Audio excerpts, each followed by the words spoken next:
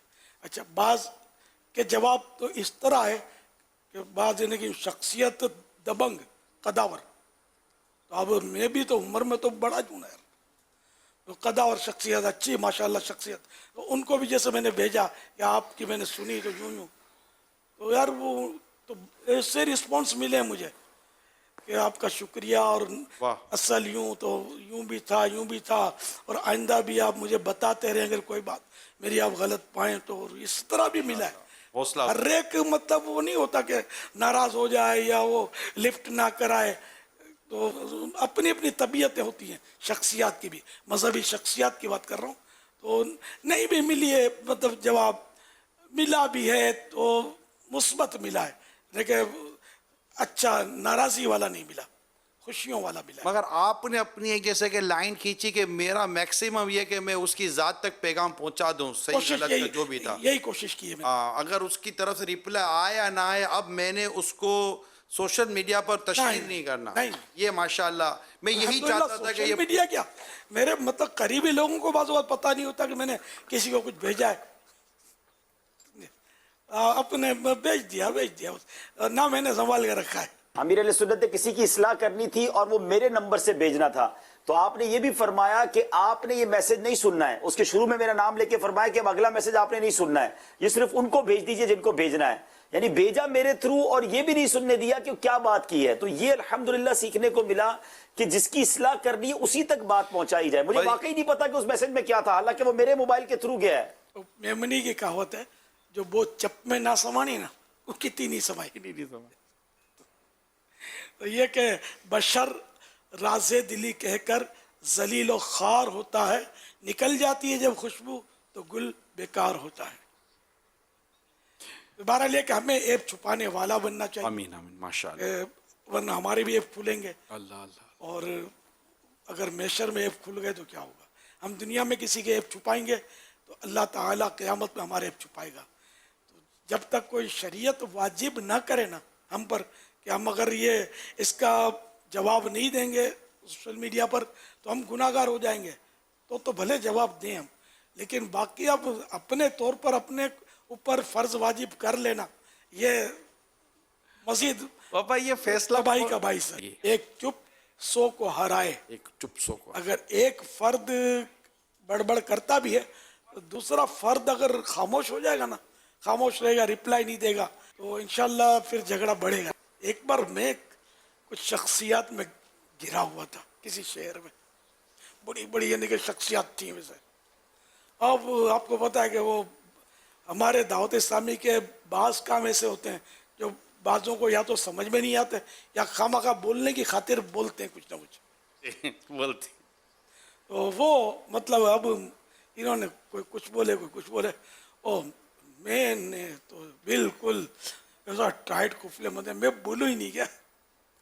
تو ایک اور اس طرح بھائی تھا, انہوں نے ان کو آڑے ہاتھوں لیا, ان کی لگ گئی یہ وہ اس نے سمجھانا شروع کر دیا ان کو, اور میری جان چھوٹ گئی. میں بولا نہیں آخر تک, میں سمجھتا تھا میں بولوں گا تو میں پہنچوں گا نہیں ان سے. جو اپنے نا مصلحت کی بہت ہیوی لگام ہے, اتنی بڑی تحریک ہے, اور کانچ کے محل میں پتھروں سے تو کھیلا نہیں جا سکتا. شخصیات ایسی تھی کہ ان کو بچ کر نکلنے میں یافیت ہے, بولا ہوا ہی نہیں.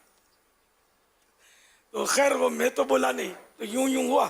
پھر کوئی اور ایسا واقعہ ہوا, اس میں میرا کوئی بھی عمل دخل نہیں تھا, لیکن وہ خواہ بس وہ ایک شخصیت, اس میں کچھ میں کچھ بول نہیں سکتا نا, اشارے نہیں دے سکتا. تو میرا معاملہ آیا, وہ ایک شخصیت جو بڑی شخصیت تھی اس میں موجود تھی اس شہر میں. یہ واقعہ کراچی میں ہوا تھا جس کا, تو بولا الیاس قادری بھائی اس کو تو بلوانے کے لیے کوئی بہت بڑی ہستی کا مالک چاہیے, اس کو ہم بلوا نہیں سکتے. تو یہ میری چھاپ پڑی تھی کیا اس پر. نہیں, جواب نہ دینا یہ ایک زمانے سے ہم آپ کو دیکھ رہے ہیں. اچھا, دو باتیں میں آپ سے پوچھوں گا. تحریک کے تعلق سے بھی ماشاءاللہ ہمارے بڑی ذمہ داران کی اور اسلام بھائیوں کی تعداد ہمارے ساتھ مدنی چینل پر ہوتی ہوگی, اطلاعات تو ہیں. جواب نہ دے, آپ کہتے ہیں اتنی بڑی تحریک ہے, اتنی بڑی تحریک کے مطلب جو ہو بڑا, اس سے آدمی بات کیسے کرے. آپ بولے گا اتنی بڑی تحریک ہے, اپنے وہ مصلحت کی بہت بڑی لگام ہے, تو اتنی بڑی تحریک ہو تو آدمی یوں جواب دے دے بھائی کہ اتنے سارے لوگ ہیں, اتنے سارے تعداد ہے, پیچھے اتنا کام ہے, تو اپنے کو کون پہنچے. اور آپ کہتے کہ میں جواب نہ دوں. ایک تو یہ. دوسرا ہے کہ جواب نہ دینے سے آپ کو فوائد زیادہ ہوئے ہیں یا نقصانات زیادہ ہوئے ہیں؟ فوائد کہ شروع میں تو میرے خلاف بولتے تھے, مائکوں پر بولنے والے بولتے تھے اور پمفلیٹ چھاپتے تھے, کیا کیا کرتے تھے. اور میرے بارے میں یہ چھاپ تھی کہ یہ جواب نہیں دیتا ہے، یہ جواب نہیں دیتا ہے. اب میں سمجھتا تھا کہ میں جواب دوں گا تو سامنے سے جواب الجواب آئے گا، ان کو کام ملے گا، اور میرے پاس اتنا ٹائم کا، میرے کام اتنے یار، اتنی بڑی تحریک ہے. ایک پان کی کیبن میں جو چلاتا ہے یار وہ مصروف ہوتا ہے، بعضوں کو مطلب خالی بولنا ہوتا ہے نا بس وہ. تو یہ مطلب اپنے کو یہ اس میں پڑھنا ہی نہیں ہے. تو الحمدللہ میں بچ کر نکلتا رہا، اور آج الحمدللہ مدنی چینل پر بیٹھا ہوا، ورنہ مجھے کبھی پہنچانے والے گھر پہنچا چکے ہوتے. آپ کی یہ اللہ کی رحمت ہے کہ میں مطلب یہ کہ پھڈے نہیں کرتا تھا، ورنہ ذرا پھڈا ہو ہی جانا. وہ خامہ کا اپنے کو چھیڑے کہ یہ یوں کیوں کرتے ہو، اوں کیوں کرتے ہو، تو بھائی تم مت کرو نا، گھر پہ جاؤ نا، چپ مرو نا، ہم کو کرنے دو نا. اگر میں اس طرح کی گفتگو کروں سیدھی بات ہے لڑائی ہو جائے. اس لیے وہ جواب اسی طرح کا ہو، ایسی حرکتیں وہ کر رہے ہوں سامنے والے، تو اپنے جواب نہ دے ہوئے تو بچے رہے نا. میں نے بہت پہلے ایک پاگل فرد دیکھا تھا کھارا در میں، بڑے گٹھڑ اس نے اٹھائے ہوئے تھے، بال بکھرے ہوئے، بالکل یعنی 100% پاگل جو ہوتے ہیں نا بالکل. لیکن تھا وہ قفل مدینہ والا یار، خاموش بالکل وہ فرد. تو بچے تو اس کو جب دیکھا ایسا ہے کہ نمونہ، ان کو تو کھلونا مل گیا، تو انہوں نے بچوں نے منہ چڑھانا شروع کیا، اے اوڑو. وہ تھا بالکل ٹائٹ، خاموش، بولے نہیں، کچھ بھی نہیں بولے. پھر بچوں نے دیکھا کہ یہ بولتا نہیں ہے تو ابھی کہیں کھا نہ جائے، تو بس پھر بچے جو ہے نا وہ دور ہٹنے شروع ہوئے، اور کوئی ادھر سے نکل جاتا، کوئی ادھر سے یوں بھاگ کے وہ دب کے دیوار سے نکلتے تھے. یہ تماشا میں نے دیکھا تھا کہ یار ایک چپ 100 کو ہرائے. اگر یہ گالیاں اور اڑو آئے کر کے یوں آؤ کرتا تو بچوں کو تو مزہ ہو جاتا. 5 بچے تھے 50 بچے ہو جاتے. تو اس لیے وہ نہ جواب دینا تو اس میں پاگل بھی سلامت رہتا ہے، عقل مند بھی سلامت رہتا ہے، سب سلامت رہتے ہیں. ایک بار میں کھارا در میں اپنا کام کر رہا تھا، تو داڑھی جب سے آئی تھی رکھ لی تھی، تو بیٹا وہ کام کر رہا تھا گلی میں. تو ایک بچہ نکلا، کوئی 8-10 سال کا تو ہوگا، تو میرے کو بولا اے ملا. میں نے خالی کو دیکھا، کچھ بھی نہیں بولا، میں یوں دیکھا، اور دیکھنے میں آنکھ نہیں چڑھائی، خالی نارملی دیکھا. اب یقین مانے اس پر ایسا روپ پڑا ہے کہ یہ تھوڑا پیچھے ہٹا، پھر یہ اچھلا اور ریس ہو گیا کہ یہ ملا بھی کہیں کھا نہ جائے، میرے کو کہیں بولتا ہی نہیں ہے. تو یہ خاموشی میں ہے تو فائدہ. اگر میں ہوئے بدتمیز کر کے بولتا تو مزہ آتا، وہ پتھر بھی اٹھا کے کوئی پھینک کے چلا جاتا مجھ پر. عرض یہ کرنی تھی کہ الحمدللہ امیر اہل سنت شیخ طریقت دامت برکاتہم عالیہ 97 میں احمد آباد میں 3 روزہ بہت بڑا اجتماع ہوا تھا ہند سطح پر. اس میں تشریف لائے تھے.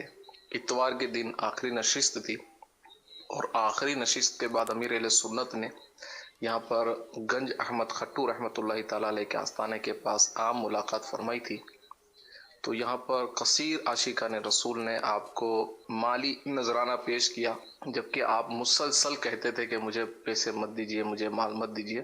لیکن اسلامی بھائی با اصرار اپنے امیر اہل سنت کی خدمت میں نذرانے پیش کرتے تھے. ہم نے یہ دیکھا تھا کہ امیر اہل سنت جب وہاں سے نکلے اس ملاقات کے بعد، تو آپ کی جتنے نذرانے کی رقمیں دی تھی وہ وہیں رہ گئی تھی. امیر اہل سنت کو وہ لینا یاد بھی نہیں رہا تھا. اس چیز سے امیر ایسا لگ رہا ہے، حقیقت یہی ہے کہ امیر اہل سنت کو مال سے محبت نہیں ہے. اچھا، آپ پیسے چھوڑ کے وہیں چلے آئے؟ پھر اس نذرانے کا ہوا کیا حضرت؟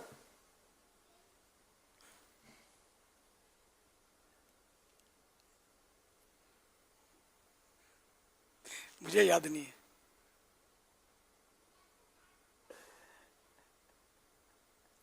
ایک بار اپنی دلچسپی کے لیے عرض کر رہا ہوں، ایک بار مجھے کسی نے نوٹ دیا تحفے میں، تو میں نے رکھ دیا. میں سمجھا یہ 20 روپے کا نوٹ ہے کیا. میرا خیال چند روز کے بعد پھر وہ ہاتھ میں آیا وہ نوٹ میرے.